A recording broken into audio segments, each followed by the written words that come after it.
नमस्कार दोस्तों, आप सभी का स्वागत है एक बार फिर से अपने चैनल भक्ति की शक्ति में।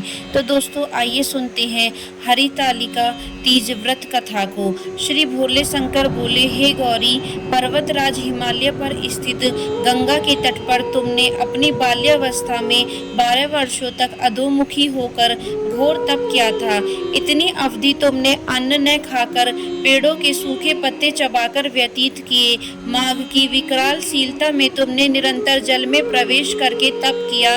वैशाख की जला देने वाली गर्मी में तुमने पंचांगनी से शरीर को तपाया।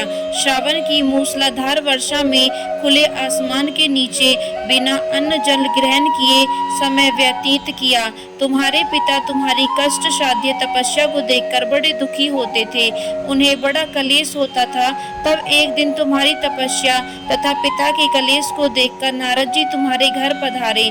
तुम्हारे पिता ने हृदय से अतिथि सत्कार करके उनके आने का कारण पूछा। नारद जी ने कहा, गिरिराज, मैं भगवान विष्णु के भेजने पर यहाँ उपस्थित हुआ हूँ। आपकी कन्या ने बड़ा कठोर तप किया है, इससे प्रसन्न होकर वे आपकी सुपुत्री से विवाह करना चाहते हैं। इस संदर्भ में आपकी राय जानना चाहता हूँ। नारद जी की बात सुनकर गिरिराज गद्द हो उठे। उनके तो जैसे सारे कलेश ही दूर हो गए। प्रसन्नचित होकर वे बोले, श्रीमान, यदि स्वयं विष्णु मेरी कन्या का वरण करना चाहते हैं तो भला मुझे क्या आपत्ति हो सकती है। वे तो साक्षात ब्रह्मा हैं। हे महर्षि, यह तो हर पिता की इच्छा होती है कि उसकी पुत्री सुख संपदा से युक्त पति के घर की लक्ष्मी बने। पिता की सार्थकता इसी में है कि पति के घर जाकर उसकी पुत्री पिता के घर से अधिक सुखी रहे। तुम्हारे पिता की स्वीकृति पाकर नारद जी विष्णु के पास गए और उनसे तुम्हारे ब्याह के निश्चित होने का समाचार सुनाया। मगर इस विवाह संबंध की बात जब तुम्हारे कान में पड़ी तो तुम्हारे दुख का ठिकाना ना रहा। तुम्हारी एक सखी ने तुम्हारी इस मानसिक दशा को समझ लिया और उसने तुमसे उस विक्षिप्तता का कारण जानना चाहा। तब तुमने बताया, मैंने सच्चे हृदय से भगवान शिव शंकर का वरण किया है, किंतु मेरे पिता ने मेरा विवाह विष्णु जी से निश्चित कर दिया। मैं विचित्र धर्म संकट में हूँ, अब क्या करूँ। प्राण छोड़ देने के अतिरिक्त अब मेरे पास कोई शेष उपाय नहीं बचा है। तुम्हारी सखी बड़ी ही समझदार और सूझबूझ वाली थी। उसने कहा, सखी, प्राण त्यागने का इसमें कारण ही क्या है। संकट के मौके पर धैर्य से काम लेना चाहिए। नारी के जीवन की सार्थकता इसी में है कि पति रूप में हृदय से जिसे एक बार स्वीकार कर लिया, जीवन पर्यंत उसी से निर्वाह करे। सच्ची आस्था और एक निष्ठा के समक्ष तो ईश्वर को भी समर्पण करना पड़ता है। मैं तुम्हें घनघोर जंगल में ले चलती हूँ, जो साधना स्थली भी हो और जहाँ तुम्हारे पिता तुम्हें खोज ना पाए। वहाँ तुम साधना में लीन हो जाना। मुझे विश्वास है कि ईश्वर अवश्य ही तुम्हारी सहायता करेंगे। तुमने ऐसा ही किया। तुम्हारे पिता तुम्हें घर पर ना पाकर बड़े दुखी और चिंतित हुए। वे सोचने लगे कि तुम जाने कहाँ चली गई हो। मैं विष्णु जी से उसका विवाह करने का प्रण कर चुका हूँ। यदि भगवान विष्णु बारात लेकर आ गए और कन्या घर पर ना हुई तो बड़ा अपमान होगा। मैं तो कहीं मुंह दिखाने के योग्य भी नहीं रहूंगा। यही सब सोचकर गिरिराज ने जोर शोर से तुम्हारी खोज शुरू करवा दी। इधर तुम्हारी खोज होती रही और उधर तुम अपनी सखी के साथ नदी के तट पर एक गुफा में मेरी आराधना में लीन थी। भाद्रपद शुक्ल तृतीया को हस्त नक्षत्र था। उस दिन तुमने रेत के शिवलिंग का निर्माण करके व्रत किया। रात भर मेरी स्तुति के गीत गाकर जागी।